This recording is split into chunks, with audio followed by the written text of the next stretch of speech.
Bismillahirrahmanirrahim. Assalamu alaikum. I am Abdur Rahman. In this video we discuss about linear and non-linear differential equation. तो exercise 1.1 है हमारे पास.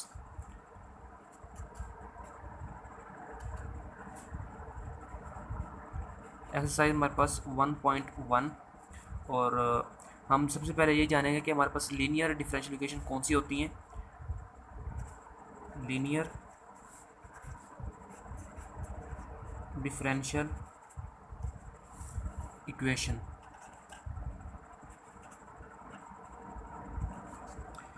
तो दरअसल हमारे पास अगर हम लीनियर डिफरेंशियल इक्वेशन को अच्छी तरह समझ लें तो नॉन लीनियर ईज़िली समझ आ जाएगी.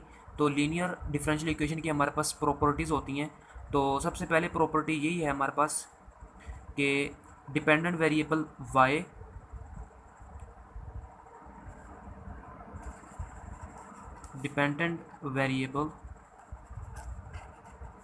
y एंड इट्स डेरिवेटिव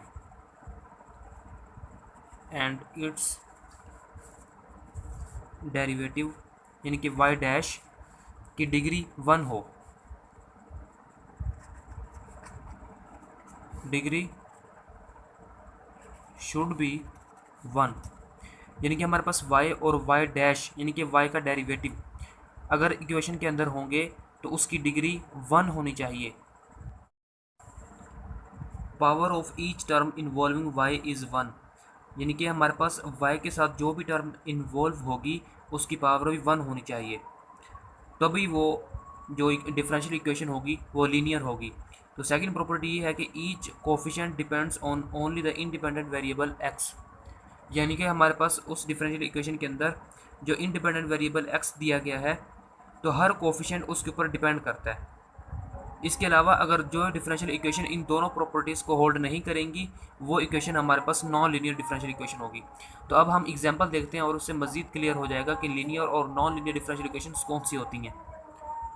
तो हमारे पास ये डिफरेंशियल इक्वेशंस दी गई हैं.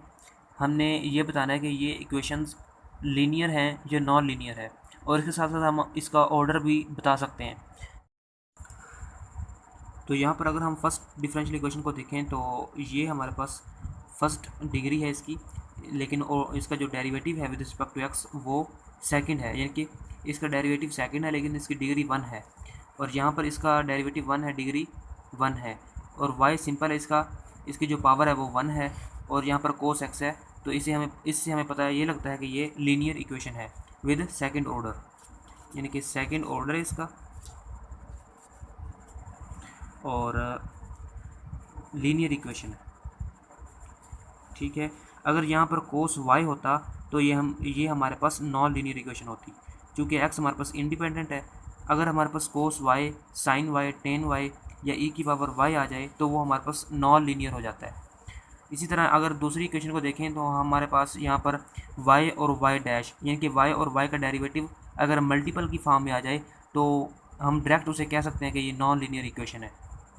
हम यहाँ पर लिख सकते हैं कि ये नॉन लीनियर इक्वेशन है, और इसका जो ऑर्डर होगा वो फर्स्ट ऑर्डर होगा,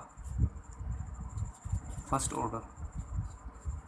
तो इसी तरह हमारे पास थर्ड डिफरेंशियल इक्वेशन है x3 y की 4 माइनस x. यहाँ पर इसका जो 4 है ये हमारे पास इसका ऑर्डर है. ठीक है. और माइनस x2 y का second derivative plus y sorry 4x y का first derivative minus 3y is equal to 0. तो ये हमारे पास इसका 4 ऑर्डर है, और ये हमारे पास हम कह सकते हैं कि लीनियर इक्वेशन है. ठीक है, क्योंकि इन तमाम ऑर्डर का जो डिग्री है वो 1 है.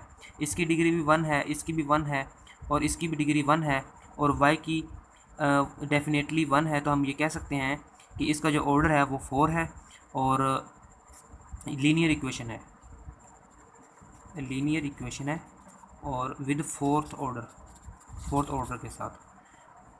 और इसी तरह हमारे पास फोर्थ डिफरेंशियल इक्वेशन है 1 minus Y square D X plus X D Y. तो इसका जो हम कह सकते हैं कि y की पावर 2, यहाँ पर हमारे पास y की पावर 1 होना चाहिए लीनियर के लिए. तो ये हमारे पास y की पावर 2 आ गया, तो इसका मतलब ये नॉन लीनियर इक्वेशन है, नॉन लीनियर डिफरेंशियल इक्वेशन. ये नॉन लीनियर हो गई और इसका जो ऑर्डर होगा वो फर्स्ट ऑर्डर होगा, क्योंकि अगर इसका फर्स्ट डेरिवेटिव होगा तो वो फर्स्ट ऑर्डर होगा, सेकंड होगा तो सेकंड ऑर्डर। ठीक है, तो मुझे उम्मीद है कि आपको समझ आ गई होगी। अगर आपने मेरे इस चैनल को सब्सक्राइब नहीं किया तो सब्सक्राइब कर दें, ताकि मेरे हर आने वाली न्यू वीडियो की अपडेट आपको आसानी से मिल सके। Thanks for watching.